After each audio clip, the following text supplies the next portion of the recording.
Y seguimos en esta tarde, en estos momentos, acompañados por Mara Claramunt. Ella es consultora y formadora en Proformación. Clara, muy buenas tardes. Buenas tardes, encantada. Bueno, en primer lugar, el ambiente de esta feria, ¿cómo lo estás viendo esta mañana? Has hecho hace unos momentos a mediodía una conferencia, ¿cómo ha ido? Ha ido fenomenal, la verdad que un lujo venir al Día de la Persona Emprendedora, este año como conferenciante, antes previamente como asistente. Hay un montón de oportunidades de aprender, de llevarse buenos consejos para casa y ha sido un lujo en la conferencia que hemos dado nosotros a las 2 de la tarde sobre liderazgo Lean, sobre gestión de equipos bien cohesionados. La sala estaba llena, la gente se lo ha pasado muy bien y yo creo que se ha llevado consejos muy importantes para las empresas, para los negocios en general. Consejos para ir en el buen camino, porque es importante saber qué es lo que se hace bien, pero también es importante saber qué es lo que se hace mal, esos errores, esos problemas que nos surgen. Cuéntanos, ¿qué es lo más importante en este ámbito? Así hemos enfocado un poco nosotros la conferencia de esta mañana a las 2 de la tarde, ¿no? Queriendo alertar de alguna manera a los emprendedores, a los líderes, a las personas que están buscando equipos de trabajo, alertarles de los errores que se suelen cometer. En nuestra experiencia profesional de ya muchos años en Proformación hemos detectado claves importantes, por ejemplo, en los procesos de selección, cómo a veces se descuidan, cómo no atinamos bien a cuadrar los perfiles con las necesidades de nuestra empresa, que coincidan los valores, la idea del proyecto, ¿no?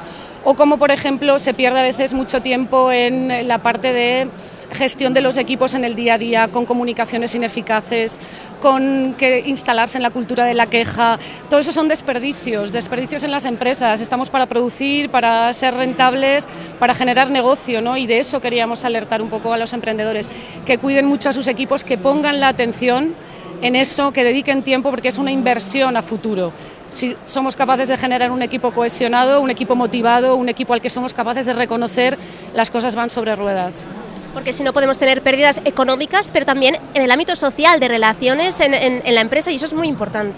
Totalmente, o sea, desde las pérdidas económicas, porque al fin y al cabo evidentemente la empresa está focalizada a eso, ¿no? A los resultados, al rendimiento, pero como tú muy bien dices, pérdidas emocionales, un equipo que no esté bien trabajado, que no se cuiden los detalles, que no se motive, que no se reconozca, es un equipo que pierde gas, que pierde energía, que no puede estar siendo creativo, proponiendo ideas y haciendo su trabajo lo mejor posible. Nos perdemos en la gestión de los conflictos.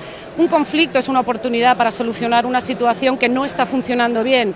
Y un poco esa ha sido la línea, ¿no?, en la que queríamos enfocar a los emprendedores, que pongan mucha atención en las personas de las cuales se rodean y sobre todo en la cultura que el líder va transmitiendo para que esos equipos funcionen de la mejor manera posible por los resultados económicos, para que no hayan esas pérdidas, esos escapes de creatividad, de energía y sobre todo para que el clima laboral sea el que toca, un ambiente de trabajo saludable, creativo, de desarrollo, de evolución, ¿vale? Y contribuimos internamente y un poco a la sociedad, ¿no?, transmitiendo, pues eso, valores de un trabajo bien hecho y un trabajo en el que se disfruta, que se puede conseguir.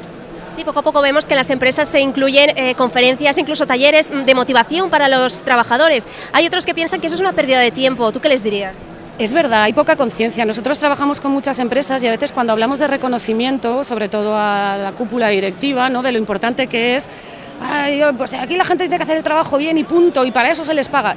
Un momento, son detalles que hay que cuidar. Tú ten a tu gente motivada, ten a tu gente bien reconocida, y no hablo de reconocimiento tangible, hablo de reconocimiento emocional.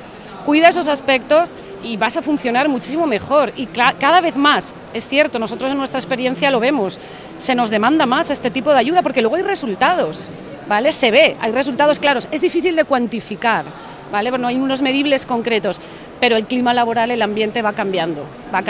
Y esa es nuestra apuesta, convencer un poco, predicar, ¿no? Y en nuestra propia empresa, ¿no?, predicamos con el ejemplo.